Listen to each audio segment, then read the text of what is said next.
T20 ලෝක කුසලාන් තරගාවලියේ අපි කිසිම කෙනෙක් නොහිතපු ගෲප් B අතිශය භීෂණකාරී අතිශය ගැටලු සහගත තත්වයකට පත් වෙලා තියෙනවා. හැබැයි මේ භීෂණේ දරුණු එකක් නෙමෙයි, සුන්දර එකක්, ක්‍රීඩාශීලී එකක්. අද වන විට ඒ කියන්නේ වැලන්ටයින් දිනය පෙබරවාරි 14 වෙනිදා වන විට ගෲප් B කාණ්ඩෙන් සුපර් 8 කවුද යන්නේ කියලා කාටවත්ම හිතා ගන්න බැරි තත්ත්වයක් උදා වෙලා තියෙනවා. ශ්‍රී ලංකාවත් ඕස්ට්‍රේලියාවත් සිම්බාබ්වේ කණ්ඩායමත් කරට කර තරගයක පිවිස සිටිනවා. ගෲප් B වටේන් සුපර් 8 සඳහා යන්න අනිවාර්යෙන් කණ්ඩායම් දෙකටයි යන්න පුළුවන්. ඉතින් ඊයේ දිනේදී කියන්නේ පෙබරවාරි 13 වෙනිදා සිම්බාබ්වේ කණ්ඩායම විසින් ඕස්ට්‍රේලියාව පරාජයට පත් කරා. 16 වෙනිදා තීරණාත්මක තරගයක් පැවැත්වෙනවා ශ්‍රී ලංකාවත් ඕස්ට්‍රේලියාවත් අතර.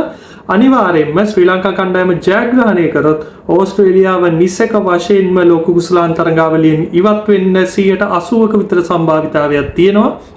හැබැයි ශ්‍රී ලංකා කණ්ඩායම පරාජයට පත් වුණොත් ඒ කියන්නේ ලකුණු 30කින් හෝ පන්දුවාර 17කට අඩු සංඛ්‍යාවකින් දෙවනි ඉනිම ක්‍රීඩා කරලා ඕස්ට්‍රේලියාව ශ්‍රී ලංකා කණ්ඩායම දෙන ටාගට් එක අචීව් කරගත්තොත් අනිවාර්යයෙන්ම ශ්‍රී ලංකා කණ්ඩායම සේෆ් සෝන් එකක ආරක්ෂාකාරී සෝන් එකක ඉන්නවා මැච් එක පෙරදුනත්.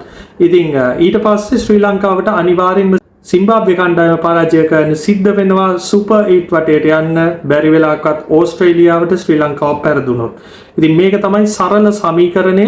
ඕස්ට්‍රේලියාව තව තරග දෙකක් ඔවුන්ට තියෙනවා, ඕමානයයි ශ්‍රී ලංකාවයි එක්ක. අනිවාර්යෙන් ඔවුන් ඕමාන් තරගය ලොකුවට ජයග්‍රහණය කරනවා.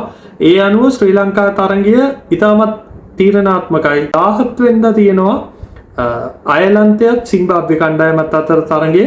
මේදී සිම්බාබ්වේ කණ්ඩායම ජයග්‍රහණය කළොත් අනිවාර්යයෙන්ම ඔවුන්ටත් නිසක ස්ථානයක් හිමි වෙන්න ලොකු සම්භාවිතාවයක් තියෙනවා සුපර් 8 වටේදී. ඉතින් අපි බලන් ඉමු දැන් ශ්‍රී ලංකාවත් සිම්බාබ්වෙත් ඕස්ට්‍රේලියාවත් බොහෝ දුරට ලකුණු 6 ගානේ අරගෙන සමතැන් ගන්න බොහෝ දුරට අවස්ථාව තියෙනවා B කාණ්ඩේ. මොකද ශ්‍රී ලංකාව ඕස්ට්‍රේලියාවට පෙරදිලා ශ්‍රී ලංකා කණ්ඩායම සිම්බාබ්වෙට ගැහුවොත් ඊට අමතරව සිම්බාබ්වේ කණ්ඩායම අයර්ලන්තයට ගැහුවොත් ඉතින් මේ සමීකරණයේ යටතේ ශ්‍රී ලංකාවත් ඕස්ට්‍රේලියාවත් සිම්බාබ්වෙත් ලකුණු 6 බැගින් ප්‍රසාද ලකුණු හිමි කරගෙන සිටිනවා. ඉතින් ඒ අනුව රන් රේට් එක, ඒ කියන්නේ දල ලකුණු වේගය ලොකු කාර්යභාරයක් කරයි ජයග්‍රාහකයා තෝරන්නේ. ඕමානයට කොච්චර ලකුණු ප්‍රමාණයකින් ශ්‍රී ලංකා කණ්ඩායම ජයග්‍රහණය කරාද කියන එක ලොකු වටින සාධකයක් වෙනවා. ඒ වගේම තමයි ඕස්ට්‍රේලියානු කණ්ඩායම ඕමානය ඉදිරියේ කොහොමද ක්‍රීඩා කරන්න කියලත් ලොකු සාධකයක් වෙනවා. ඉතින් සරලව ශ්‍රී ලංකා කණ්ඩායම අනිවාර්යයෙන්ම ඉදිරි තරඟ දෙකෙන් එකක් ජයග්‍රහණය කළ යුතුයි.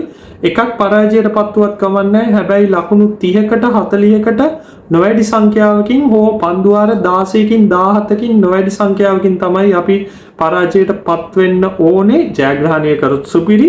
ඉතින් දෙකම ජයග්‍රහණය කරන්න බැරි වුණත් ප්‍රශ්නයක් නැහැ. මේ සමීකරණය අනුව අපි බලන් ඉමු මොකද වෙන්නේ කියලා. බොහෝ දුරට 17 වෙනිදා සන්ධ්‍යා භාගය වෙන විට සුපර් 8 යන්නේ කවුද කියලා තීරණය වෙලා අවසන් වෙයි ගෲප් B කාණ්ඩේ.